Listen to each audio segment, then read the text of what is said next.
Hello and welcome friends to my channel Make Thermal. My name is Vedant Joshi. In last video, we discussed about the types of heat exchangers, flow arrangement in heat exchangers and log mean temperature difference method. In this video, we will study about the effectiveness of heat exchanger, that is by NTU method. तो अगर आपने पहला video देखा नहीं है last video, तो वो पहले देख लीजिएगा क्योंकि वो बहुत बेसिक है. वो समझने के बाद ही आपको इफेक्टिवनेस ऑफ हीट एक्सचेंजर समझेगा. Okay, so in this video we will first learn what is effectiveness, why it is used, and then at last we will see the problems on effectiveness. So let us start. Heat transfer effectiveness, this is denoted by epsilon, is equal to Q dot upon Q max. So it is a ratio of actual heat transfer rate to max possible heat transfer rate, and the effectiveness is always less than equal to 1. Okay, क्यों? क्योंकि max possible heat rate transfer rate जो है वो हमेशा ज्यादा रहेगा actual से. सो this is a theoretical value, और जो तुम्हारा प्रैक्टिकल है वो हमेशा थियोरेटिकल वैल्यू से कम ही आने वाला है. So that's why the effectiveness of heat exchanger is less than equal to 1. Now this is actual heat transfer rate Q dot. Okay, तो ये हमने लास्ट वीडियो में देखा था. So it is a MCP del T. Okay, actual heat transfer rate is MCP del T. So for cold fluid it will be MC CPC multiplied by TC out minus TC in. So it is the mass flow rate of cold water multiplied by the specific heat of cold water multiplied by the temperature difference of cold water, that is cold water outlet minus cold water inlet. And same for hot fluid will be mass flow rate of hot fluid into the specific heat of hot fluid multiplied by the temperature difference of hot fluid. So it will be hot fluid inlet minus hot fluid outlet. Now max possible heat transfer rate depends on fluid undergoing max possible change in temperature, and that will be fluid which will have minimum value of heat capacity rate. Now heat capacity rate is a product of mass flow rate into the specific heat. तो वो एक तो hot fluid का भी हो सकता है minimum value, या फिर कोल्ड फ्लूइड का भी हो सकता है. तो आपको सबसे पहले कैलकुलेट करना होगा which is the minimum value of heat capacity rate. Okay, so ये जो क्यू मैक्स है, maximum heat transfer rate, will be equal to MCP minimum, that is product of mass flow rate into the specific heat of fluid. So you have to check whether it is hot or fluid, and whichever is minimum you have to take multiplied by the product of temperature difference, and it is a max temperature difference. Okay, that is TH in minus TC in, hot fluid inlet temperature minus cold fluid inlet temperature. So ये difference, ये जो heat exchanger में ये सबसे ज्यादा रहने वाला है, TH in minus TC in. Now the term effectiveness. So we can write effectiveness for the hot water and cold water. So what is effectiveness? Actual heat transfer rate upon max possible heat transfer rate. तो actual hot water के लिए कितना होगा? MCP del T होगा. MCP of hot into del T temperature difference of hot water, that is THI minus THO divided by the max possible rate heat transfer. तो ये जो हमने max possible अभी heat transfer rate देखा है, MCP minimum into del T max, and del T max is THI minus TCI. So this is for hot fluid, and this is for the cold fluid. MCP cold into multiplied by the temperature difference of cold fluid, that is TCO minus TCI, outlet temperature of cold fluid minus inlet temperature of cold fluid, divided by the max possible heat transfer rate. Again the max possible heat transfer rate will be same, MCP minimum into THI minus TCI, that is hot water inlet minus cold water inlet. Okay, तो अगर आपको hot water का outlet temperature find करने का है, तो in this case you will use the equation for hot water, and if you want to find out the cold water outlet temperature, then you will go for cold water. तो exam में आपको कभी effectiveness दिया होगा या फिर temperature जो है इनलेट आउटलेट का वो दिया होगा, and accordingly you to find out what are they asking in the exam. अगर इफेक्टिवनेस पूछा है तो वो आप फाइंड आउट करेंगे, अगर आउटलेट टेम्परेचर पूछा है तो आप वो फाइंड आउट करेंगे. So this formula is very important. Now we will see why the effectiveness is important and why we use it. If more than one of inlet and outlet temperature of heat exchanger is unknown, then LMTD method, ये जो आपने last video में देखा था, LMTD method may be obtained by trial and error method. Okay, तो अगर आपको कौन सा भी आउटलेट या फिर इनलेट टेम्परेचर अननोन है, तो हम LMTD जो मेथड है उससे, मतलब LMTD फाइंड आउट करने में हमको वो एज्यूम करना पड़ता है आउटलेट टेम्परेचर या फिर इनलेट टेम्परेचर कुछ तो भी, और फिर ट्रायल एंड एरर मेथड से LMTD कैलकुलेट करना पड़ता है. ओके, पर ये बहुत लेंदी प्रोसेस है और एक्यूरेट रिजल्ट्स भी नहीं आता. तो इसके कारण इफेक्टिवनेस, ये जो टर्म है, तो अगर एक बार आपको कौन से भी हीट एक्सचेंजर का इफेक्टिवनेस अगर पता होगा तो इजीली आप उसका आउटलेट टेम्परेचर या फिर इनलेट टेम्परेचर मेजर कर सकते हो. Therefore effectiveness of heat exchanger enable us to determine heat transfer rate without knowing the outlet temperature of fluid. तो एक बार आपने इफेक्टिवनेस किसी हीट एक्सचेंजर का निकाल लिया तो आपको बार बार उसका आउटलेट टेम्परेचर निकालने की जरूरत नहीं है, और इससे आप एक्चुअल हीट ट्रांसफर रेट है वो भी इजीली कैलकुलेट कर सकते हो। अगर आपको actual heat transfer rate calculate करना है तो हमने लास्ट फॉर्मूला देखा कि आपको सिर्फ max possible heat transfer rate है उसको इफेक्टिवनेस से मल्टीप्लाई करने का है, तो उससे आपका एक्चुअल हीट ट्रांसफर रेट आ जाएगा। सो this is the importance of effectiveness and it so ये बहुत हमको हमारी प्रोसेस बहुत ईजी हो जाती है, इससे हमको बार बार outlet temperature of heat exchanger measure नहीं करना पड़ता है। Now we will learn the NTU. So NTU is called as number of transfer unit. It gives essence of efficiency of heat transfer. The higher it is, more closely heat exchanger reaches its ideal working. Okay, तो NTU अगर आपका ज़्यादा है तो आपकी efficiency of heat exchanger बहुत अच्छी है. So NTU is given as ratio of UA divided by MCP minimum. तो तुम्हारा U इधर overall heat transfer coefficient है, A surface area of heat exchanger है divided by the mass flow rate into specific heat which is minimum either of hot fluid or cold fluid. Okay, so ये equation से हम एक बोल सकते हैं कि NTU is proportional to surface area. Okay, तो surface area आपका ज़्यादा होगा at the same overall heat transfer coefficient and this specific capacity rate. So आपका NTU ज़्यादा रहेगा अगर surface area ज़्यादा रहेगा तो. So this is about the NTU. Now ये जो actually ये बहुत बड़ा इक्वेशन है, हम आगे देखेंगे। तो ये जो टर्म है UA by MCP minimum, इसको इजी करने के लिए easy for calculations we are taking this UA by MCP minimum term as NTU. Okay, now the second one is heat capacity ratio. It is the ratio of C minimum by C max. Now ये C minimum is your heat capacity rate which is the product of mass flow rate into specific heat.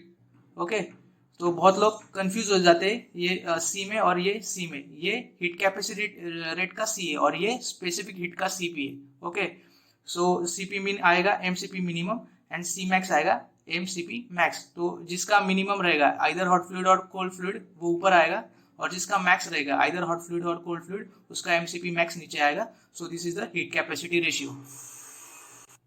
Now these are the equation of effectiveness for the parallel and counter flow heat exchanger. Okay, so for parallel flow effectiveness is given as 1 minus exponential of minus NTU 1 plus C divided by 1 plus C.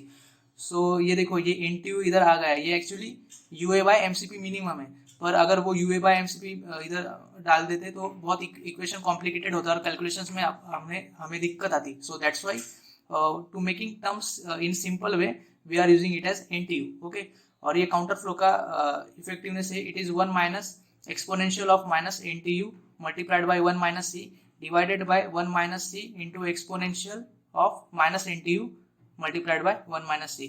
तो ये exam में directly पूछ सकते हैं, या फिर वो बोलेंगे now this is C is of heat capacity ratio. Okay, this is C minimum by C max. तो कभी कभी एग्जाम में आपको ये C बोलेंगे कि ये 1 है या फिर 0 है. So accordingly you have to put the values and find the effectiveness of parallel flow heat exchanger और counter flow heat exchanger. Okay, so हमने effectiveness से कुछ ये points है कि value of effectiveness जैसे मैंने पहले बताया कि ये 0 से 1 ही रहेगा. Okay, less than or equal to 1. And for given NTU and capacity ratio, okay, the counter flow heat exchanger has highest effectiveness. अगर एक 3 heat exchanger लिए हमने, जैसा एक parallel flow हो गया, एक counter हो गया और या फिर एक cross flow हो गया, तो for given same NTU and same capacity ratio counter flow का है हीट एक्सचेंजर, उसका इफेक्टिवनेस ज्यादा रहेगा बाकी दोनों से. Now we will solve the problems. Water specific heat 4.187 kilojoule per KG kelvin at 80 degree Celsius enter counter flow heat exchanger with mass flow rate of 0.5 kg per second. Air specific heat value is given 1 kilojoule per KG kelvin enters at 30 degree Celsius with mass flow rate of 2.09 kg per second. Effectiveness of heat exchanger is 0.8. Find the LMTD in degree Celsius. Okay, so you have to find log mean temperature difference. तो ये सबसे पहले हम counter flow का temperature profile बनाएंगे. ये last video में हमने देखा है. Okay, so water enters at 80 degree Celsius and the air enters at 30 degree Celsius. दोनों का डायरेक्शन अलग होगा, ये वाटर का और ये एयर का. ओके, तो सबसे पहले हम heat capacity rate find out करेंगे एमसीपी ऑफ हॉट. हॉट क्या आएगा, मास फ्लो रेट ऑफ हॉट क्या है 0.5 kg पर सेकंड, और उसका स्पेसिफिक हीट दिया है वाटर का 4.187. तो ये वैल्यूज डाल के ये हमारा आएगा 2.90 kilo joule per kelvin second. और same for cold fluid, MCP of cold आएगा 2.09 into 1 which is 2.09 kilo joule per kelvin second. Okay, तो इफेक्टिवनेस का हमने फॉर्मूला देख लिया है। तो अभी हमें एलएमटीडी फाइंड आउट करने का। एलएमटीडी के लिए दोनों साइड का inlet temperature of both fluids and outlet temperature of both fluids पता रहना चाहिए। अभी फिलहाल तो हमें सिर्फ ये दो टेम्परेचर्स दिया है, ये बाद में कैलकुलेट करके आएंगे। तो ये कैलकुलेट कैसे करेंगे? By using effectiveness effectiveness equation. So for this hot fluid, effectiveness is equal to mcp of hot, temperature difference, that is thi minus th2 divided by mcp minimum, thi minus tci. This is for hot. And same for cold fluid, mcp of cold fluid multiplied by the temperature of difference of cold fluid, that is tci minus tc2 divided by the mcp minimum into thi minus tci. Okay, this is max possible heat transfer rate. So putting the values, effectiveness तो दिया है 0.8 है, mcp हमने जो calculate किया 2.09, inlet temperature of hot water 88, TH2 नहीं दिया है, outlet temperature of hot fluid, so it will be TH2 as it is, divided by MCP minimum भी 2.09 है, और THI minus TCI, that is hot water inlet 80 है and cold water inlet 30 है। Actually this is air, cold, it is not cold water, it is air. Okay, so this for hot fluid and for cold fluid same thing 2.09 into TC2 minus 30। Okay, क्योंकि hot fluid air का जो outlet temperature है वो ज्यादा रहेगा, that's why TC2 minus 30 initial temperature, ये temperature difference हमेशा positive रहना चाहिए, divided by MCP minimum 2.09 multiplied by THI minus TCI again 80 minus 30। सो इससे ये इक्वेट करके TH2 तुम्हारा 40 डिग्री सेल्सियस आता है, that is outlet temperature of hot water जो है 40 डिग्री सेल्सियस आएगा, और आउटलेट टेम्परेचर ऑफ एयर है वो 70 डिग्री सेल्सियस आएगा। ओके, तो तुम्हारा हॉट वाटर आउटलेट जो है 40 डिग्री सेल्सियस टेम्परेचर आया, और एयर का आउटलेट टेम्परेचर 70 डिग्री सेल्सियस आया। So the temperature difference at inlet will be THI minus TC2। Okay, तो इनलेट टेम्परेचर 80 और TC2 जो है 70, सो 80 माइनस 70 10 डिग्री सेल्सियस आ जाएगा, और temperature difference at outlet that is TH2 minus TCI। So TH2 अभी calculate किया वो 40 था, और TCI जो है वो 30 है, सो 40 माइनस 30 अगेन 10 डिग्री सेल्सियस। तो inlet temperature at heat exchanger is 10 and outlet temperature is also same. So when inlet temperature and the outlet temperature of heat exchangers are same, then LMTD, that is log mean temperature difference, is also equal to that one. So LMTD जो है तुम्हारा वो 10 degree Celsius आएगा, और जो तुम्हारा counter flow का curve है वो भी पैरेलल लाइन आ जाएगा। Okay, so now this is second problem related to parallel flow heat exchanger. In parallel flow heat exchanger, heat capacity rate of hot and cold fluid are equal. Hot fluid flowing at 1 kg per second. Specific heat of it is 4 kilojoule per kg Kelvin. It enters the heat exchanger at 102 degrees Celsius and cold fluid enters at 15 degrees Celsius. Overall heat transfer coefficient is 1 kilowatt per meter square Kelvin and surface area is 5 meter square. And the relation which is related to the heat exchanger is given as 2 into effectiveness, that is epsilon is equal to 1 minus exponential raised to minus 2 NTU. Okay, so you have to use this equation, and they have asked to find the exit temperature of cold fluid in degree Celsius.